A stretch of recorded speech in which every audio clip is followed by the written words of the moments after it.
Ganeshji advocate साहेबांचं या ठिकाणी मर्चंटिंग ऑफिसर आणि ऑफिसर बोलल्यानंतर मग खऱ्या अर्थाने परिपूर्ती होईल.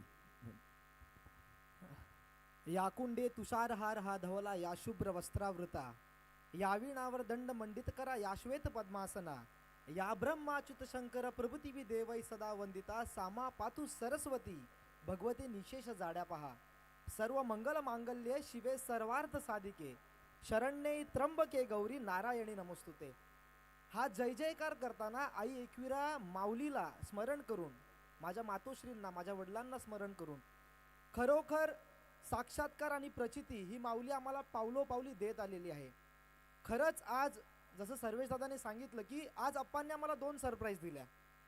खरं तर विषय भरपूर आहेत. भिवंडीचा रस्ता हा काय जगप्रसिद्ध आहे, भारतात नाही जगप्रसिद्ध आहे, आणि तिकडची ट्रॅफिक तर काय बोलूनच फायदा नाही. परंतु आज आदरणीय निलेशजी सांबरे साहेब, ज्यांना आपण आदरातिथ्याने काय बोलतो, अप्पा बोलतो, असे अप्पा बरेच आहेत, परंतु आदराचे अप्पा आमचे आहेत. सो आदरणीय अप्पांनी आम्हाला अशी एक सरप्राईज दिली आगरी महोत्सवाला की तिकडे एक युवक होता ज्याला आर्थिक मदत हवी होती शिक्षणाकरिता. त्याला MBBS करायचं होतं आणि अंजूर दिवे गावातला वडील कॅन्सरग्रस्त आहेत. अंजूर दिवे गावातला तो एक युवक आहे. नाव काय त्या युवकचं? सोनू पाटील म्हणून त्या युवकाचं नाव आहे. आणि शेवटचं वर्ष बाकी आहे. प्रामाणिकरित्या त्याला काहीतरी 2.5 लाखाची आर्थिक मदत हवी होती. अप्पा तिकडनं कार्यक्रम करून आले आणि तो युवक आम्हाला भेटला तिकडे गेटवरती, आणि आम्ही इतके सरप्राईज झालो की शैक्षणिक उत्क्रांती करणारा हा खरा शिक्षण मंत्री आपल्या पालघर जिल्ह्यामध्ये आहे. आज भिवंडीसाठी हा व्यक्ती झटतोय. म्हणजे आमची खरंच इच्छा आहे की भविष्य काळातले शिक्षण मंत्री कसा असावा.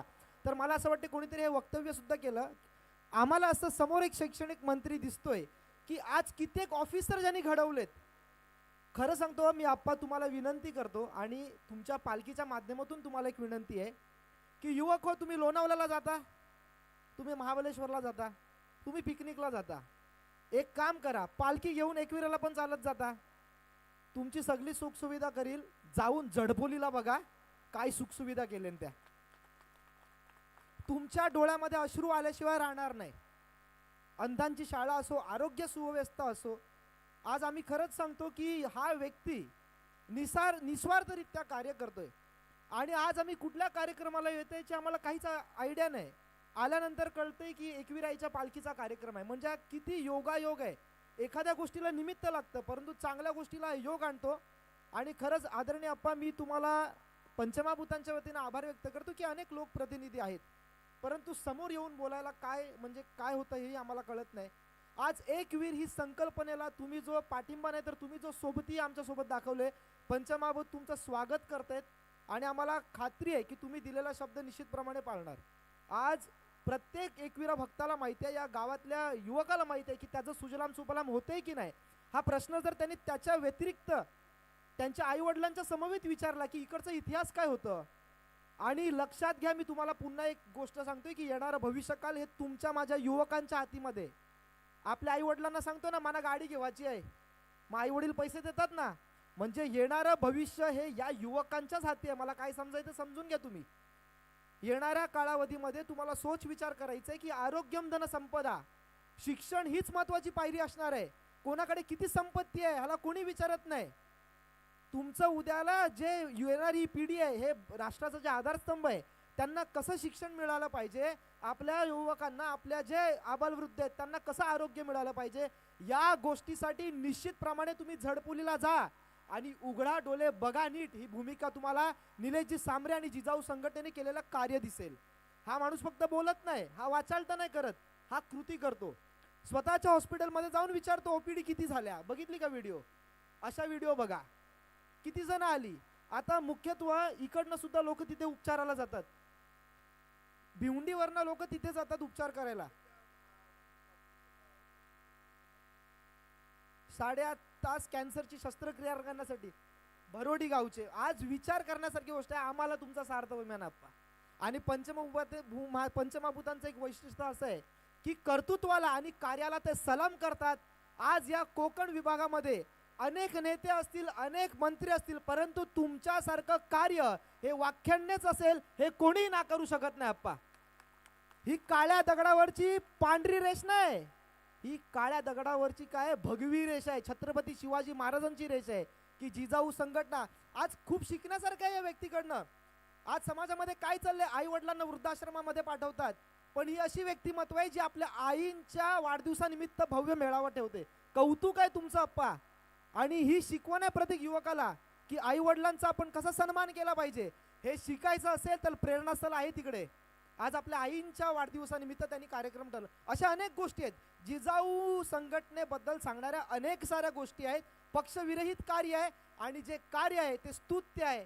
सर्वात मोठं काय बघायला गेलं तर काय आहे, सगळ्यात महत्वाचा विषय आहे, काही स्वार्थ नाही, निस्वार्थ भूमिकेने वाटचाल करणारी ही जिजाऊ संघटना. आणि या जिजाऊ संघटनेचा आम्हा पंचमहाभूतांना सार्थ अभिमान आहे. तुम्हा युवकांना पुन्हा एकदा सांगतो, पिकनिकला जाता खरंच आपल्या माता भगिनींना घेऊन झडपोलीला जाल अप्पा. तुम्हाला काही ऐतराज नसेल या गोष्टीचा. ते नेहमीच प्रत्येकाला स्वागतच करतात. रविवारी कधी गेलात का झडपोलीला? कधी रविवारी जाऊन बघा झडपोलीला. हा व्यक्ती किती लोकांसाठी टाइम देतो म्हणजे सांगाल तेवढं कमी आहे. आज आई एकविरा चरणी एवढीच प्रार्थना आहे की अप्पा तुम्हाला कुठल्याच कार्यामध्ये अडथळा येणार नाही. आज आदिशक्ती आपल्या सोबत आहेत. आणि अर्थातच विशेष आहे, विशेष आज इतकी वेळ झाली आणि तुम्ही या व्यक्तीसाठी थांबलेत. ही व्यक्ती म्हणजे खरंच जेवढं सांगू तेवढं कमी आहे. आम्हाला सुद्धा भरून येतं जेव्हा आम्ही झडपोलीबद्दल ऐकतो. खास करून तुम्ही युवक, इथे युवती उभी आहेत, यंगस्टर्स उभे आहेत. It is my prime request to you all, you have to visit that village Jhadpoli and you will get to see the educational revolution happening in Jhadpoli.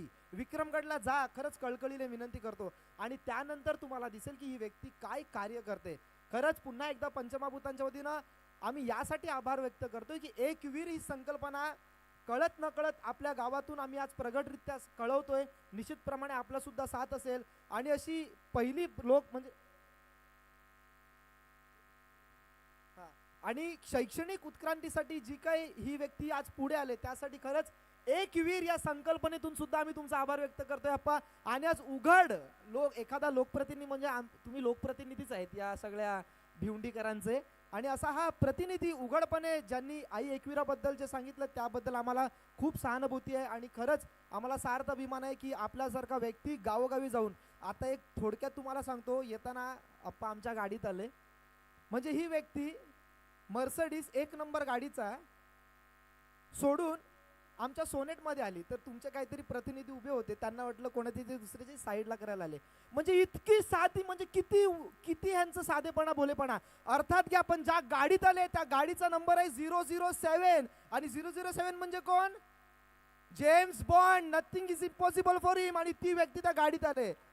लक्षात घ्या म्हणजे एवढा साधेपणा आहे या व्यक्तीकडे. आणि बोलताना सुद्धा आम्ही बोललो की अप्पा आमचं आज भाग्य आहे तुम्ही आमच्या गाडीत आलेत. इतकं साधेपणा तेवढं बोलले. अरे भाग्य काय, मी पण तुमच्यासारखाच आहे, तुम्ही माझे भाऊ आहेत. हा बोलणारा व्यक्ती आपल्यात आहे, अजून तुम्हाला काय पाहिजे. म्हणून अप्पा आपलं कौतुक करू तेवढं कमी आहे. माता एकविरी चरणी प्रार्थना आहे. ह्या भगिनींना नाचायचं सुद्धा आहे. परंतु खरंच तुम्ही जा झडपोलीला, व्हिजिट करा आणि तुम्हाला दिसेल. जाणार की नाही? जाणार ना? मग ही पालखीवाल्यांनीच जबाबदारी घ्यायची, यांना झडपोलीला घेऊन जायचं आणि पूर्ण कार्य दाखवायचं. पुन्हा एकदा तुम्ही माझे 2 शब्द ऐकल्याबद्दल पंचमहाभूतांच्या वतीनं आपला आभार व्यक्त करतो. एक वीर या संकल्पनेला आपण सुरुवात केलेली आहे. आईच्या गडावरचं जे काही कार्यक्रम आहेत त्याबद्दलची निश्चितप्रमाणे पालखीच्या माध्यमातून आपण नोटिफिकेशन देत राहू. आपल्याला सगळ्यांना एकत्रित होऊन आई एकविरा गडावरची जी दुरावस्था आहे ती व्यवस्थित करायला एक वीर, आईचा एक वीर या संकल्पनेतून आपल्याला पुढे जायचं. इथेच थांबतो. जय हिंद, जय महाराष्ट्र, जय जिजाऊ. एकविरा आईचा